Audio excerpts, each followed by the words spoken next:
All right, let's do this. Peanut, if you're staying in the room, no talking.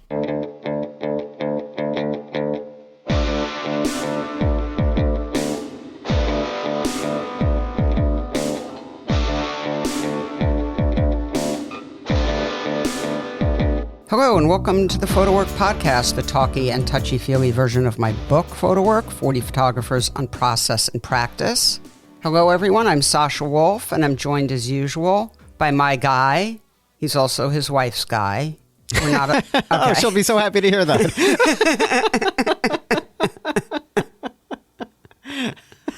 I'm making it sound thrupley, but it's not like that, people. It's not. But he is my guy, and without him, frankly, I'd be lost. So let me introduce you once again to Mr. Michael Chauvin-Dalton. Hello, Michael. Oh, hello there. Thank you. Yes. Can I? Maybe I'll call you my podcast partner. Well, work spouses. That's right, work spouses. Yes. So, how you doing? I'm doing all right. Classes are humming along. My doc photo class is going really well. It's my favorite, one of my favorite classes to teach because it's a group work and I get to go out in the field with the students, and it's just so much more fun than sitting in the classroom the whole time. Yeah, of course. And you? All's well. All's well. Lots of good projects going on. My Sasha Wolf projects artists have, oh my gosh, a lot of museum shows. Barbara Bosworth at the Cleveland Museum. Oh, yeah. And Christine Potter in a show opening at the High Museum, and then in a few months at the Momentary. And yeah, so working on all that. And of course, sales. How else would I be able to buy a pickle sandwich? And down on the Lower East Side in 1920 from the rabbi. Yeah, I don't know where that came from. I channeled my ancestors. That's right. And yeah, lots of really exciting stuff with the foundation. Our fellows are off and running, working with their mentors, and that's really exciting. And we're starting to give shape to next year's not only fellowship, which will be expanded with more fellows chosen, but also another program that we're going to be introducing. So hard at work on that, and really fun and really exciting, and blessed to always be working with a really great team. So big thanks as usual to Peter Kaofis, who's on the board of the foundation, but really does so much more, and our friend Taylor Selsback, second in command of the foundation, working on some new partnerships, new sponsorships and stuff like that. So yeah, it's all really, really good. Yeah, well, speaking of sponsors, yes, I'm always looking for that segue. Yes, excellent. You're welcome. Our sponsor, Picture House in the Small Darkroom, still has some events coming up. March 5th, Jay Carrier will be discussing his forthcoming book, Mirage, published by TIS. And Ian Lewandowski will be giving a talk on April 9th in conjunction with his solo show at Clamp Gallery. And Tim Carpenter will be in the studio on April 24th to discuss his new book, Little, published by Iceplan. I really want to try to get to that. I have to figure out me too. how to organize my life with more time. When is that? April what? April 24th. Okay. So that's right around APAD, I think. Oh, okay. So, yeah, maybe a big trip to New York. I may have made that up. I have to look at the APAD dates. But let me just, let's give a shout out to APAD. APAD is the Association of International Photography Art Dealers, and it's the big photo show that happens in New York. And this year it is April 25th through April 28th, and I will definitely be there. So I usually visit. Yeah, yes. We'll have to hang out. So, well, today's show I think was just absolutely wonderful. I'm really excited about it. I got to talk to my old friend Kelli Connell, who I've wanted to talk to for a long time, but her new book, Pictures for Charis, just came out with Aperture. And that was the bulk of our conversation, but we talked about other work.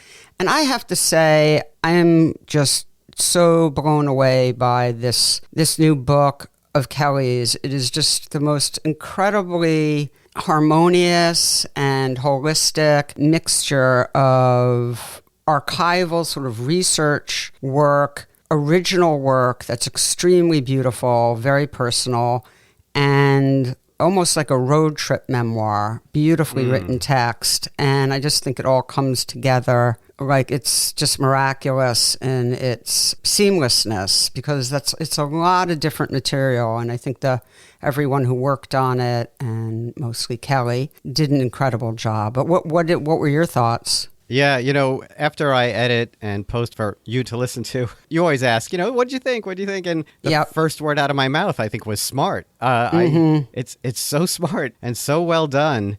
And of course, it's dealing with portraiture and landscape and the history of all that. It's just, it's an incredible piece of work. And you also talk about double life, and that also was a very inventive way to do portraiture as well. If people don't know, they should go look at that too. And yeah, Kelli Connell is an original.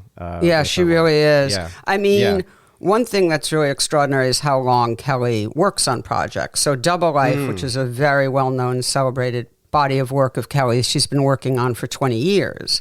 And Pictures for Charis, she's been working on for, I'm not sure how many years, but many, many years. And so there's a real patience and dedication. What I think is so extraordinary is so many artists are so eager, is a nice way of putting it, to get their work out, and sometimes too quickly, in my opinion.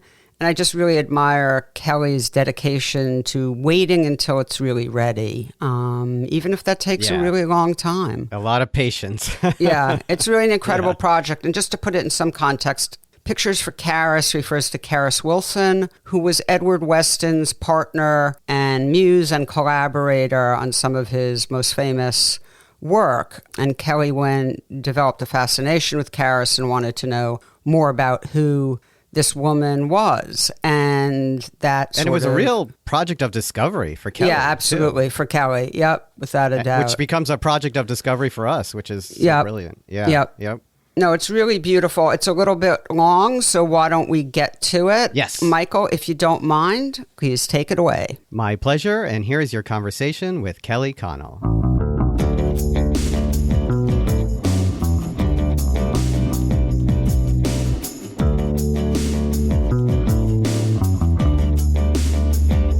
Kelli Connell, welcome to the PhotoWork podcast. It's so great to have you on. I've wanted to talk to you for a long time about your life and work life, but waited until the new book was finished, which we're going to talk about. And so finally is. And I finally got an advance copy, very exciting. And I'm just thrilled to finally get into it all with you. So welcome to the podcast. Thanks, Sasha. It's great to be here with you. So Kel, as well, for our listeners, I can call her Kel because we've known each other for a very long time. Kel, tell our listeners about your journey, where you're from, where you grew up, how you got into photography, what your life is now, etc. So I grew up in a relatively small town in Texas, Abilene, Texas, actually, and I wasn't exposed to art or culture in the ways that people would be if they had grown up in a larger city. I was always interested in directing and photography, but I didn't quite know what fine art photography was until I got to college. Luckily, in high school, I had an amazing high school art teacher who converted a very small closet into a dark room. And that was my first introduction to making my own work, processing film, and working with narratives. So I took that, and once I went to college, was able to realize what a life as a fine art photographer might be. And that was something that I immediately saw for myself going forward. Where was this? Where'd you go to college and all those details? Yeah, so I went to the University of North Texas, and that's in Denton, Texas. back then you had to take several foundation classes before you even were able to take classes in your major.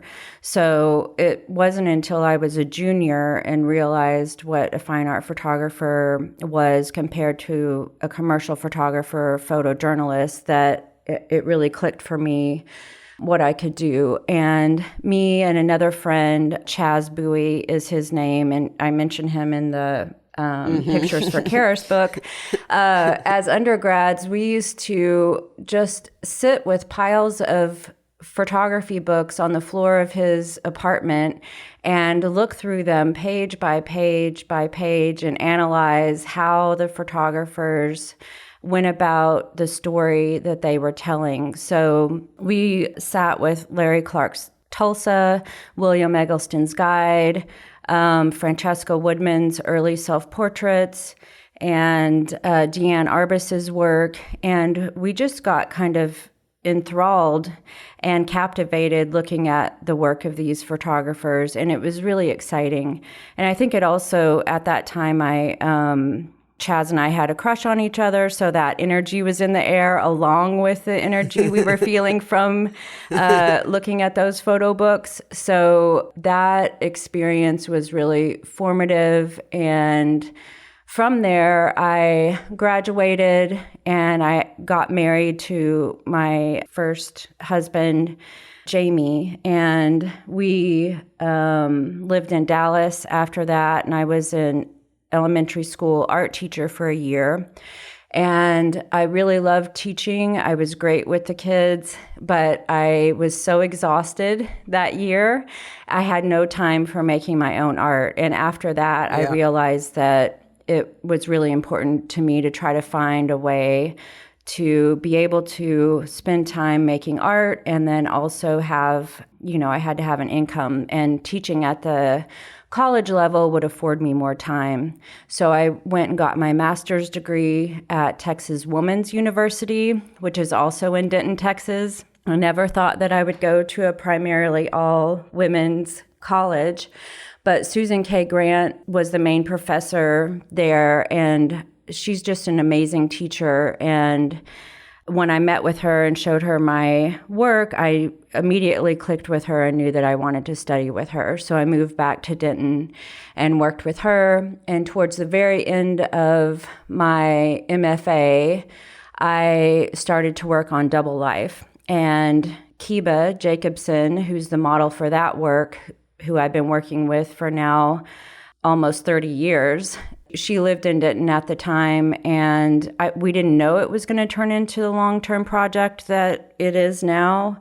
And it's been pretty incredible that our friendship has lasted over the years in such a, profound way as a photographer-sitter relationship goes. But after I graduated from Texas Woman's University, I took my first teaching job at Youngstown State University in Ohio. And around that time, I was getting quite a bit of exposure for Double Life. It was being shown in galleries and museums, and a book came out in 2011. There was a book that also came out in 2007 that was a smaller excerpt of Double Life in a publication called Midwest Photographers Project that was co-published by the Museum of Contemporary Photography and Aperture, and it featured a volume by myself, Brian Ulrich, and Justin Newhall.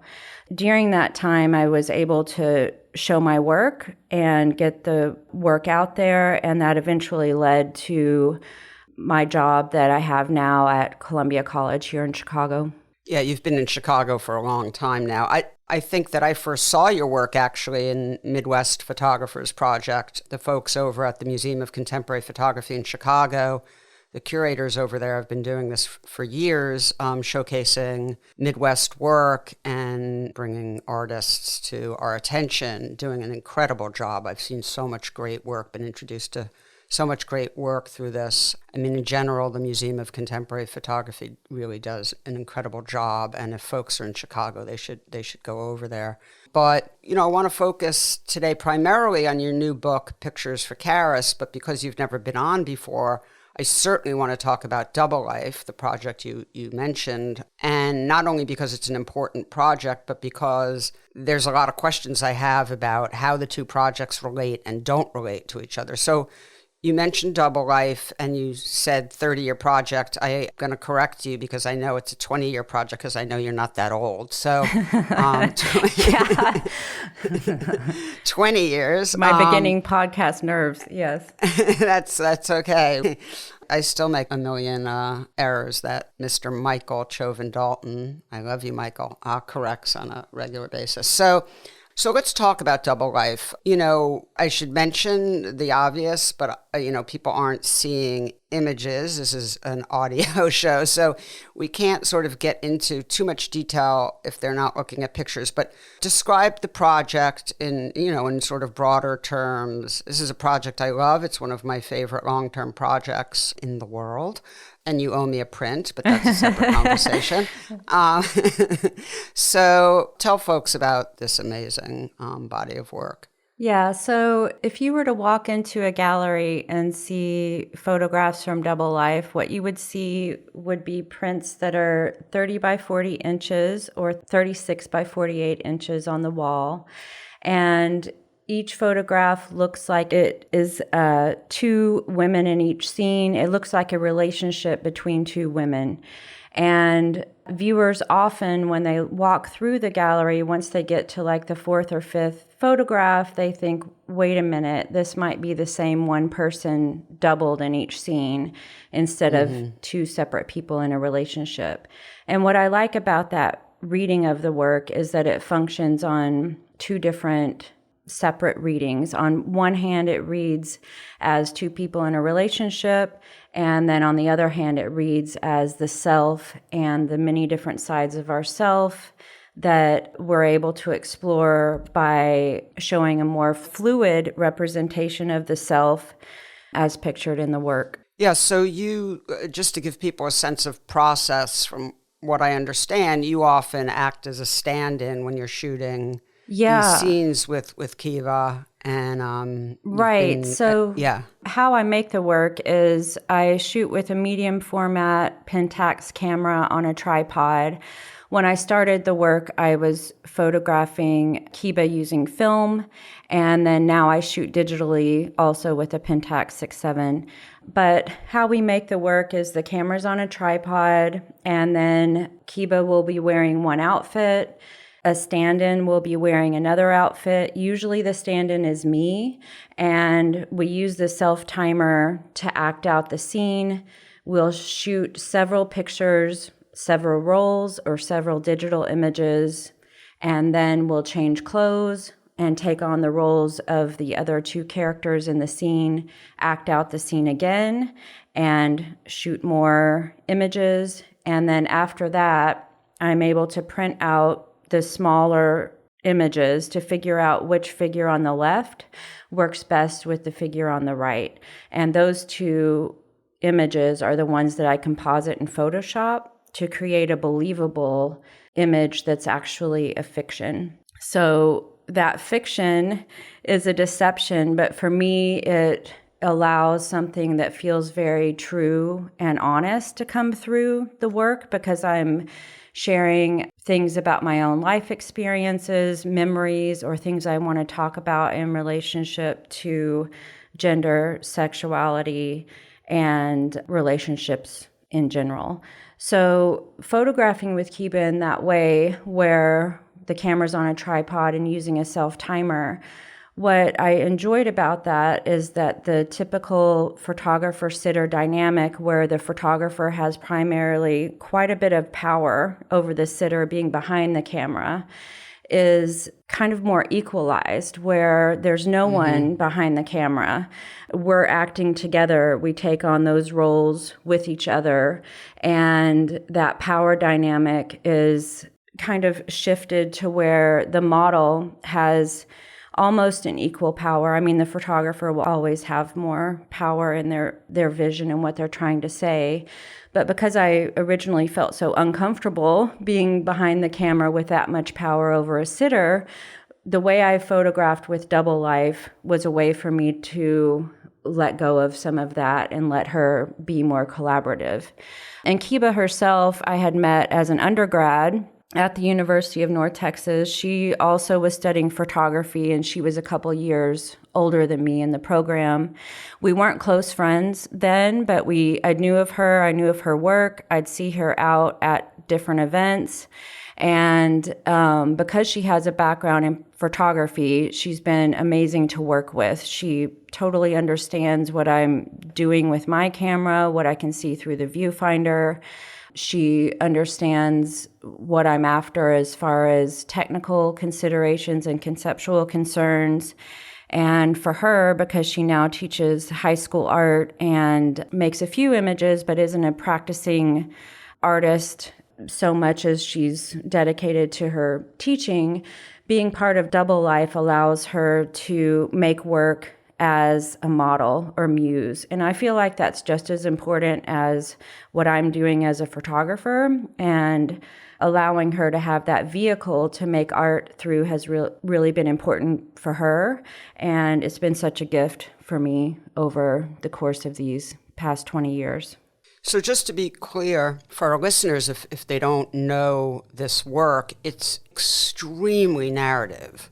So each picture feels like a scene of something happening. And Kiba, as you said, plays both roles in the final image. She's never looking at the camera. The two people, let's just say they're two people, the two figures in each picture are extremely caught up in usually each other, but always whatever is going on between them. So even if they're in a scene where they're sort of separated out a bit, maybe one's sitting in a chair and the other's looking out a window or whatever, you know it has to do with something is going on in their relationship. It's always extremely loaded and with tons of inference, and leaves so much, or I should say gives so much to the viewer in the way of interpretation, way beyond just the literal description,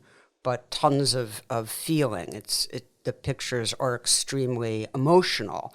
And I think that it's an incredible achievement, right, that you've been able to make this work that is so, the pictures are really aesthetically quite beautiful, in some ways very formal, but also so filled with feeling. I know I've been really impacted by so much of this work. And we should also say, just to be clear, in Double Life, that these are two women. You also are no longer married to Jamie, and, you know, your life has moved into, quite a while ago, but 20 years ago, I think, moved into a place of considering yourself a queer artist, a queer person. So just to underline that. Right. And I think the first pictures in Double Life were me exploring that newfound sexuality and desire that I had for women. And those of you can't see me on this podcast, but I'm very femme representing, and if you saw me on the street, I look extremely straight. So that's just the way true. it is. And even if I try to sit like a butch woman, I don't know if I could pull it off. But that is true. So when I first started Double Life, I was really interested. I was like, well, how will other women know that I am attracted to them? Like, do I need to walk a certain way, wear a certain baseball cap? Do I sit a certain way? How will they know? Because I'm not androgynous or butch presenting. And it was kind of a really new learning experience for me. So I would go to different places where queer people would hang out, and I would watch how they would interact with one another. And in many ways, Double Life at the beginning there was allowing that one figure who's taking on both roles in the relationship to be able to be more butch or femme, or sometimes both of them are femme, or sometimes both of them are butch, or sometimes there's a gray area as far as how they might see themselves. But letting that one figure take on all those roles was really important and something that I was learning about myself. And then, as you mentioned, I met Betsy in 2004, and we got married in 2009. And over time, as I've had a long-term relationship with her, I think the images in Double Life also evolved from not being those very first images where I'm figuring all of that out to reflecting what was going on perhaps with my relationship with Betsy as a committed partner who's been married, and our lives are more comfortable, and the scenes changed as well to where we might be in Double Life. They might be renovating a house or going to bed early or going through some harder times that present themselves in relationships. Yeah, I really love that about the project. And this is one of the great things about a long-term project, especially one that's personal, is to see the development of life. Oh, and one other thing you mentioned too, you mentioned that in Double Life, both of the women in each scene don't make eye contact with the camera. And yeah, it's almost like you're looking at a film still, like watching a movie. Absolutely. And it's just one slice of their life, and it's quite voyeuristic, really. Yeah. I mean, there's a real voyeuristic element. Right. Yeah. And for me, it was important that the emotional charge you feel is the first thing that hits you way before you think about Photoshop or technique or anything like that. Absolutely. So them never making eye contact and just being absorbed in their own lives with one another, I had gotten so used to working that way that, and I'm sure we'll talk about this in a bit, but when I did finally turn my camera on Betsy and was no longer compositing, and she was looking directly at the camera through the lens to me, the photographer, and then beyond me to the audience,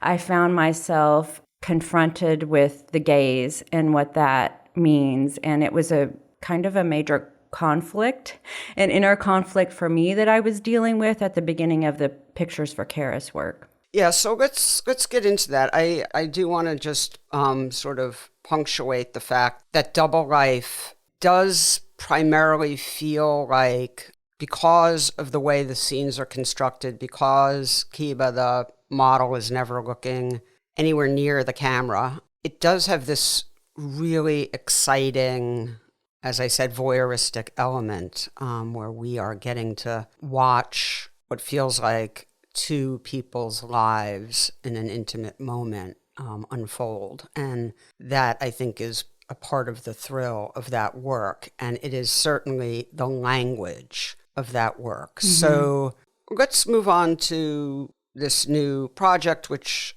will be, both museum exhibition, but has also just come out.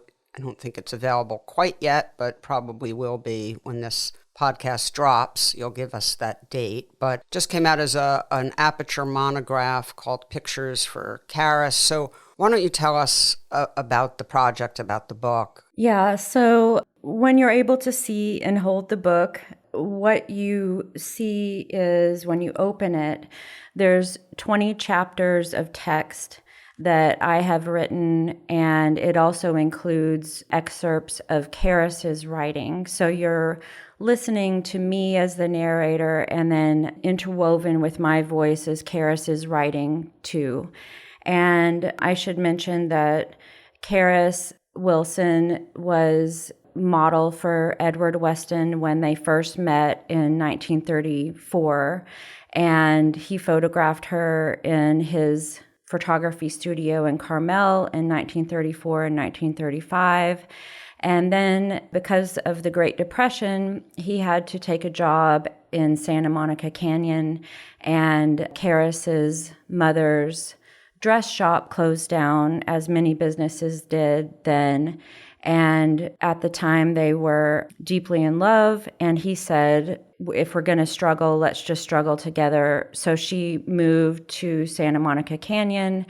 and they started their life together. A couple years later, Edward was one of the first photographer to receive a Guggenheim Fellowship for making a project that was about photographing California and the Western states. And Charis traveled with Edward on 17 different trips throughout the American West, primarily California, and Edward made over 1,100 8x10 negatives on that trip, almost all landscapes. There's just a few pictures of Charis that pop up in that work. And at the same time, Charis was keeping an extensive travel log that she would type on her Royal Sydney typewriter, either propped on the hood of their car or at campsites at night every day. The result of that, all those travels, became a book called California in the West that was published in 1940. And it includes chapters of text written by Charis and then 96 photographs by Edward. So early on, I became really fascinated with Charis, like kind of not obsessed with her, but maybe obsessed. Maybe a little obsessed with her, but it wasn't the photographs that Edward had first made of her that completely captured me. It was more her writing and who I thought she was, and like how magnetic she was as a person, as someone who was very intellectual, smart, hilarious, quick-witted, and just charismatic, but also a free spirit and very independent. So through her writing, I was able to learn more about her. And then as I learned more about her, I learned about Edward. But anyway, so I read California in the West. I also read her autobiography. And then that led me to wanting to learn everything I could about her. So I read what other critics had written about her. And then I went to the Center for Creative Photography in Tucson, where the Charis Wilson archives are housed and also the Edward Weston archives are housed. And I took at least 5 different research trips looking through the archives. And it was really important for me that I look through Charis's archives first. I didn't want to look through Edward's, but at a certain time I needed to. But if you were to look at the book, my book, Pictures for Charis, the outside pages, if you see them, they alternate between sections of pink pages and then white, pink, then white, pink, then white. The pink pages are my text, and inside that text body, there's also images made by Edward Weston that trace their relationship from when they met in 1934 until Charis left him in 1945. And then the white pages are my images on their own in suites of photographs that are devoid of text. You're just looking at images only. And there's 4 sections of my photographs. I think 75 total photographs of mine in the book. So it's really an extensive project that took quite a bit of time. Yeah, I started it in 2014, and, now the book's coming out in 2024. So I had no idea that it was going to evolve the way it did, but I just trusted my gut and went along with whatever form the project wanted to become. And you were very secretive because I tried to get you to show it to me. Right. Many times over the years, and I would get a hard no. So it's so thrilling for me personally to finally see this work. So let me just say to the listeners, it's an extraordinary achievement. I mean, it's truly mind-blowing. It is so deeply researched, so incredibly thoughtful, so personal, and we'll get into that. The pictures are breathtakingly beautiful, and how you went from using one very specific set of visual language to another, as I alluded to, completely different set of visual language is really extraordinary. I'm sure that was just so difficult and challenging, and I'm sure also very rewarding because your pictures are really so beautiful. But, it's been a long time since I've seen a book this comprehensive. Your writing is really wonderful, really great. I just encourage people not to be scared of the text. As Kelli said, there is a lot of it, but it's beautiful. It's like reading an incredible memoir. So let's talk about how your partner of almost 20 years, Betsy, became the sort of subject for many of these pictures. And I just want to say to anyone who doesn't know how important Edward Weston's photographs historically have been extremely important for a very long time. He was considered one of the most important photographers, I would say one of the top 10 most important photographers of the 20th century. Whether or not that still holds, I do not know, not for me to decide, but it was that way for a very long time. And I would say that some of Edward's pictures of Charis, particularly the nudes, have been considered some of the most important nudes ever taken. So I don't want to assume that everyone knows Edward Weston's work, but I just want to say that your sort of fascination with Charis and your, this isn't an obscure, for folks of our generation, Kelli, this is work that was really known and has so for me also, like finding out who Charis really was through your book has been really interesting. So let's talk about when this first started. What was the initial spark and to do this project, and then how did you get started? Yeah, so when Betsy and I met in 2004, actually that very first trip we went on together was in Marfa, Texas, and I made some photographs of her that weekend. And there is a photograph in the book entitled Marfa, Texas, and Marfa in the book, and she's lit by the shadow of some blinds that are across her body. So over the course of years, I was slowly photographing Betsy, like very slow, and I started to want to work with her in a project, but I didn't quite know what that project would be. I just started to photograph Betsy more regularly. And then I became extremely conflicted with the power I had as the photographer behind the camera on my wife, who either had the choice to make eye contact with me or to look away.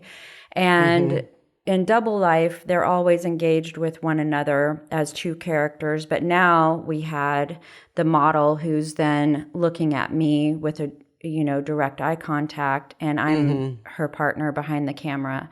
And I think because everything I had read about the male gaze, and as a feminist, all of that knowledge about the male gaze became a really loud voice in my head. And I kind of felt stuck in a way as to what pictures I could make of her that I felt comfortable with and which ones I should be a little bit more sensitive to. So because I felt that conflict, I was really interested in learning more about other photographer-sitter relationships, especially with relationships over a very long period of time. So I did a deep dive into learning about Georgia O'Keeffe and Alfred Stieglitz and Saiichi Furuya and his wife, Christine Gosler. And then I started to research Edward Weston and Charis Wilson.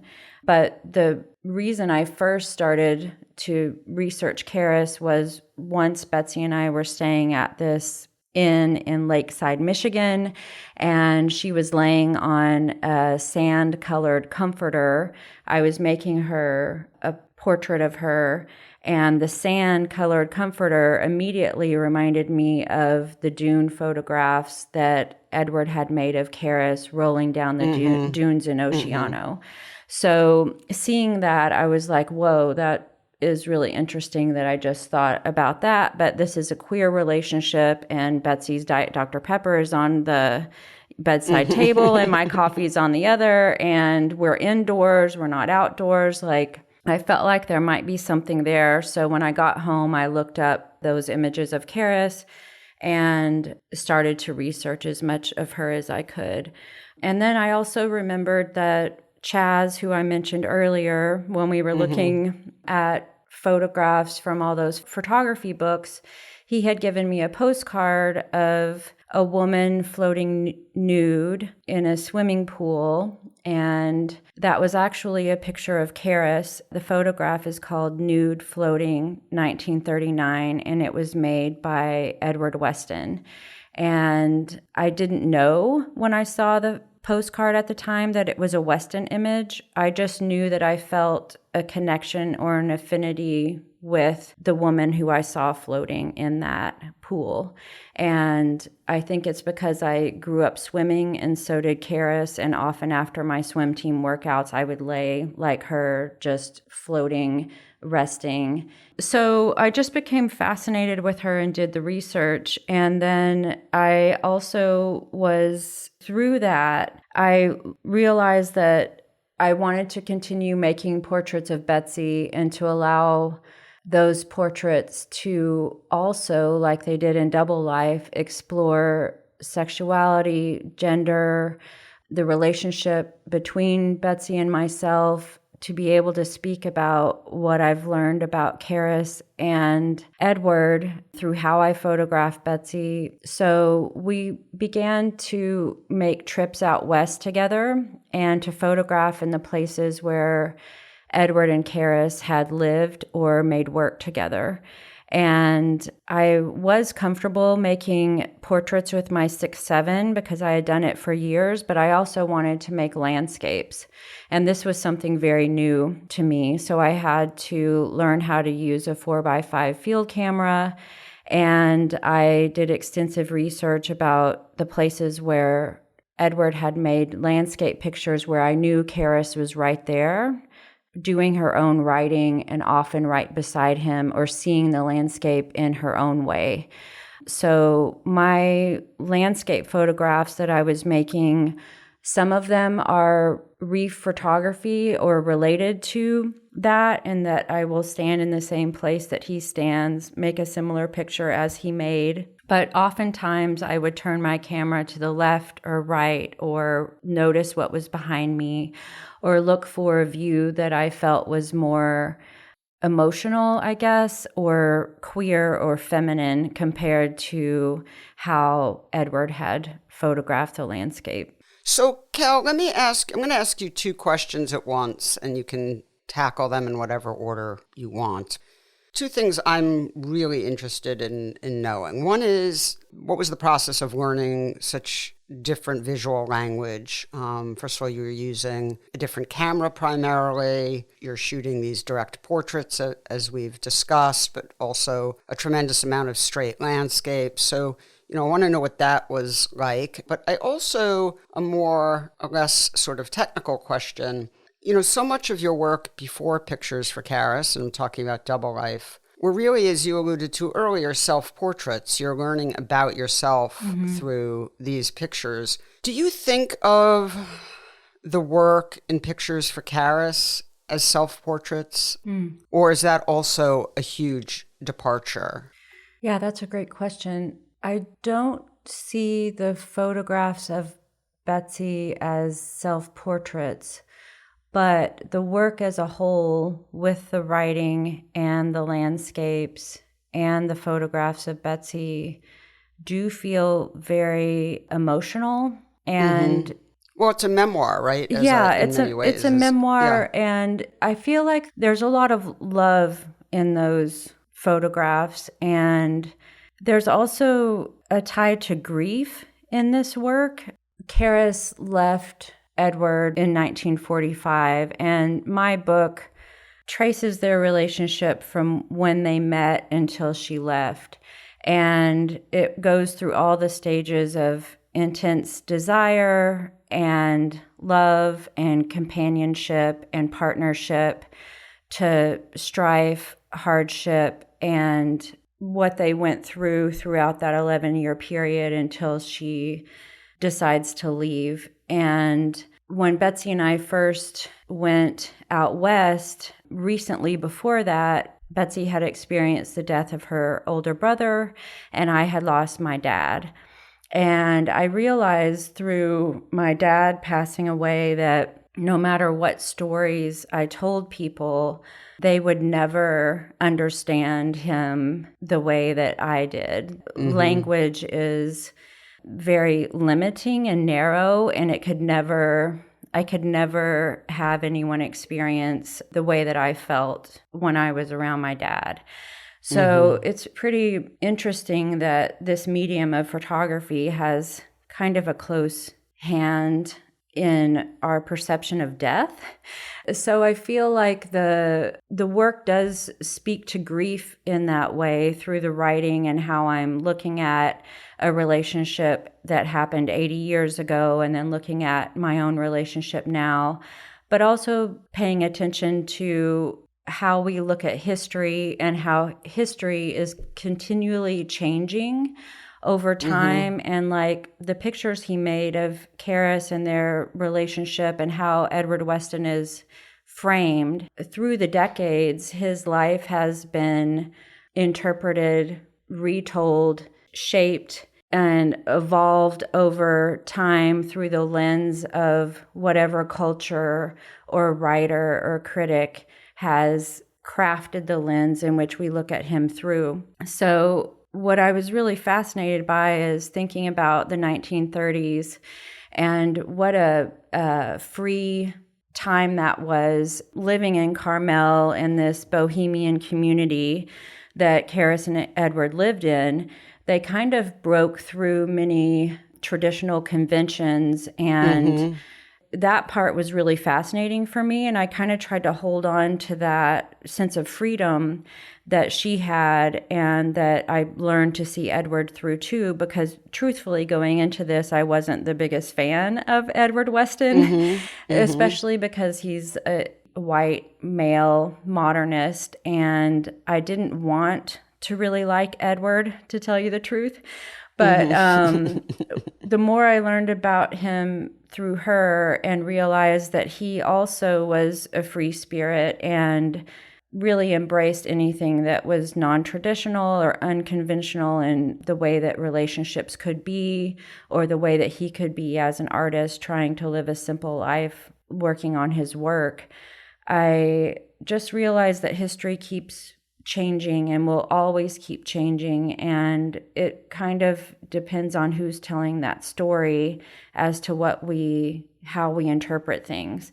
So even what I've written about my own life, as Betsy and I begin to make these trips from Chicago to California and back, that telling of my own story will keep changing over time through the lens of history in 20 years from now. And I think that is a big part of this work as well. Can you read, there's a wonderful passage that starts on page 18. Can you, I have a train going by. Can you actually read some of that? Because I'd love people to hear both your writing and Charis's writing, which is in this section. Can you read that for us? Yeah. So this is on page 18. Charis would not have written a memoir at all if it were not for the gnawing frustration with how narrowly Edward and his work were interpreted in the decades after his death in 1958. She had carefully cut out the articles that had so aggravated her, annotating the margins with passionate exclamation points, question marks, and X's, underlining text, often in red, sometimes twice. Later in her life, Charis was increasingly invited to give lectures on Edward and her time with him. In her notes for one of these engagements, she outlines her initial response to the invitation to speak. No, of course not. 1, I'm not a speaker. 2, I'm not a photographer. 3, I'm not an expert. 4, I don't have theories about photography. 5, I don't even have slides. Then I thought of yes buts. 1, haven't you been complaining in recent years that Edward's image was getting more and more unrecognizable? 2, shouldn't you try to correct some of this growing mythology before it gets any further out of hand? 3, Why leave it to people who never knew him to furnish fanciful accounts of what they assume he was like? 4. Why indeed? Sifting through her papers, I found notes for another such talk. Most of what is written and said about him leaves me somewhere between mildly amused and violently outraged. I know that I overreact and that the work of history is simplification. We collapse centuries into the dark ages, and we gloss over years and decades as the Roaring Twenties or the Depression. And as history gets simplified, so must individual lives. All the sharp, significant incidents that we've lived through and been shaped by eventually settle into a soft, generalized image, as if what was once a dazzling, sharp photograph, full of fine detail, faded to a thoroughly pictorial mist with barely a discernible subject. This simplifying process is at work today, transforming the real EW into an imaginary historical character, and there is no stopping it. I'm aware that it is not possible to set the record straight. I hope, however, to produce a memoir in the coming year that will stem a little of the tide of nonsense that's been pouring E's way ever since big money and the photo market made him an easy target for the game of revelations. This is me writing now. How hard it must be to see someone so important to you, with whom you spent a significant part of your life, reduced in a few paragraphs to a person you don't recognize. When we lose people close to us, we become aware of the utter failure of language to describe the reality of who they were. And we realize the ways in which the stories people tell have the ability to reshape our understandings. And if the person is as well known as Edward Weston, their lives and art can readily be interpreted, used by other people to advance their own narratives, their own agendas. Yeah, that's really so moving, both Charis's writing and your writing. It just is so amazing to me because I think about this mythology, as I think Charis says, about Edward Weston, and I even grew up with that. And now you've created a project. I mean, I never read Charis's autobiography, so I didn't have that opportunity. But it's really incredible how now you've made this project that, you know, takes the torch and carries the torch, whatever I'm trying to say, takes the baton anyway. And now you're doing your part to debunk the mythology around Edward Weston and also introduce us to the real Charis. I mean, I feel like this book is going to be such an important contribution to the history of these figures in photography. I'll also just say sorry. Oh, no, I was just going to say on that note, I also feel like Charis wrote her autobiography not just to set the record straight for Edward, and she realized there was no way she could really do that. But I think she also did it for herself and for her daughters and for other female muses and artists. If we throw out all the Edward Westons with history, you're also pushing out her and the voice she had as an active partner in that relationship. And I feel like Charis didn't want to be seen as simply his muse. Right. She was a really strong, independent woman who never saw herself as simply a muse. And oftentimes when we learn about Edward Weston's work, that's sometimes how it's framed through your art history teacher, whoever you're learning about. So let me ask you a weird question, or sort of maybe a little provocative, about as provocative as I get. You know, we're talking about how Charis doesn't like this sort of mythology around Edward, and you don't like the mythology around Charis to some degree, or the way she's been sort of immortalized in a way that is reductive of who she was. Is there any concern about Betsy being either reduced to a model in this book, or concern about us not really knowing fully who Betsy is? Does your writing mitigate that concern? What if someone's just looking at the pictures? You think about that? Yeah. I mean, I think all of us as fine art photographers all of our work will continually be reinterpreted through history's ever-changing lens. It's something that we have to give over to the audience and just trust that through time, that interpretation will, hopefully, what we really wanted to say will rise up above anything else. Mm-hmm. I feel like in this work, and I think Betsy would agree with me, like some pictures feel like they're very true about Betsy's personality, like I'm taking a photograph of Betsy.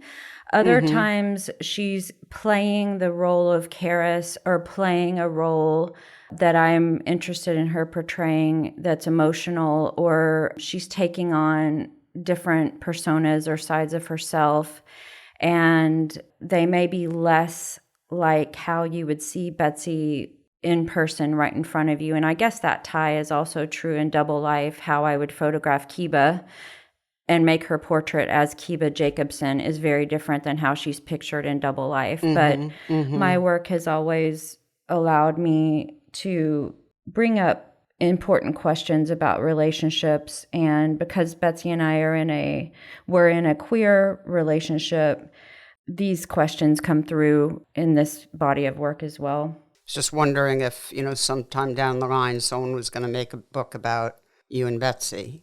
Oh, gosh. So tell us a little bit about learning such a different language and how you went about that at this point in your life. Yeah, so after those initial research trips at the Center for Creative Photography, I realized that there was no way that my photographs on their own could give the complete story that I wanted to tell. So that's when I realized that a large written component was needed for this work. So I just shifted my practice as an artist to also learn how to let writing have part of the process. And I dedicated a lot of my time waking up early, writing in the mornings, trusting that all of the writing would lead me to figure out the form of what this project wanted to be. And then also making landscapes in a place where I'm chasing a ghost. I'm chasing Charis's ghost and wanting to stand in the places she stood and wanting to see what she saw and to pay attention to the environment where she was in. It's kind of interesting that I was looking to feel a closeness to her, and she's someone I would never meet. And learning how to make pictures with the 4x5 for me was way less technical than Edward's concerns with the technical concerns that he had, both using his 8x10 and then producing the work in the darkroom. For me, it was much more a pilgrimage to be in a place where someone was and to learn what that place might offer me through the stories that she told and my experience and Betsy's experience of being in those same places 80 years later as we travel across the United States as a queer couple compared to what a male landscape photographer might experience on their own on the road.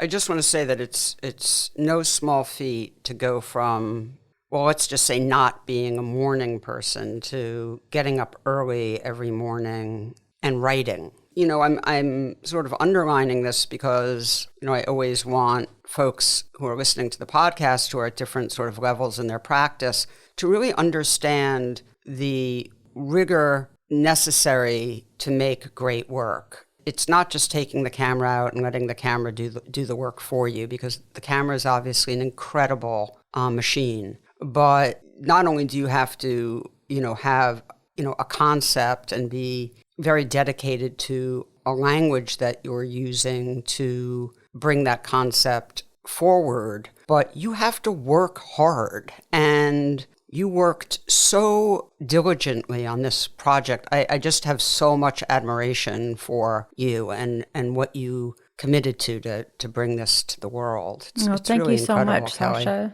Thank you. And yeah, me learning the 4x5 was a very steep learning curve as well. Like I remember the first landscape photograph that I made thinking, what the hell am I doing standing here with a 4x5, taking these photographs? Why is everything upside down? Yeah. And I'm, I'm just so used to being a portrait photographer, and I had to let that go and just go with it. But it was hard work. Like, I've broken the ground glass of the 4x5. Betsy and I have hiked all the way to Lake Ediza to try to find this exact piece of granite that Charis is leaning against in the photograph, Charis, Lake Ediza, 1937, taken by Weston. And that was extremely strenuous, a 7-mile hike in where we only stayed for like 2 hours and then did a 7-mile hike out. And we actually did that hike on 2 different trips over 2 different summers to try to find that one place where she might have rested.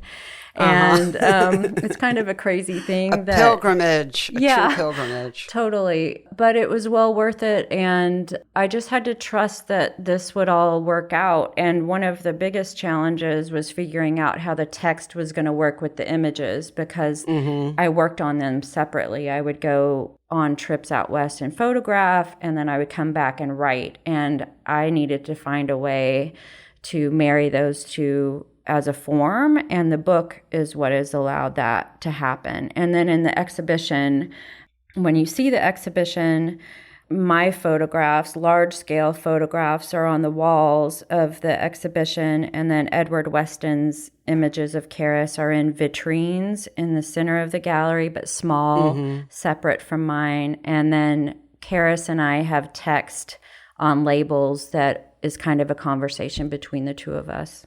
I'm sure you got some good help with the book from your editor, Leslie Martin. Yeah, Leslie's incredible. Yeah, I second that. I am a huge Leslie Martin fan. Well, and Emily Anderson's design, she's such an amazing designer to work with. And her sensitivity to the text body is extremely important, because I wanted to create a book that people could hold in their hands and perhaps read while they're in bed. And it was very easy to read, but also that the photographs would have a power on their own, which is a challenge when you're making landscape photographs, because they usually call for a larger book. And she did a very elegant design. I couldn't have asked for it to work with a better designer. Well, having this book and having actually read it in bed, I can attest to the fact that you all succeeded in that goal. It's just the perfect size and the perfect form for all this incredible content. Kelli Connell, thank you so much for talking with me today. It's been such a pleasure to finally get to talk about this project with you, and I'm so proud of you, so happy for you, and I can't wait for everyone to get a copy of the book and see the work and enjoy it as much as I have. So thank you so much. Oh, thanks, Sasha. It's been a real pleasure. Okay, be well, Kel. Talk to you soon. Okay, take care. Stay warm up there. Yeah, I will. You too. Bye. Bye. PhotoWork with Sasha Wolf is a production of the PhotoWork Foundation. Executive producer is Sasha Wolf, and the associate producer is Taylor Selsback. The show is also produced and edited by me, Michael Chauvin-Dalton of Real Photo Show. Music is by J. Walter Hawks. If you like the show and wish to find out more about the Foundation, please visit photowork.foundation and be sure to subscribe and review with all the stars on your listening platform.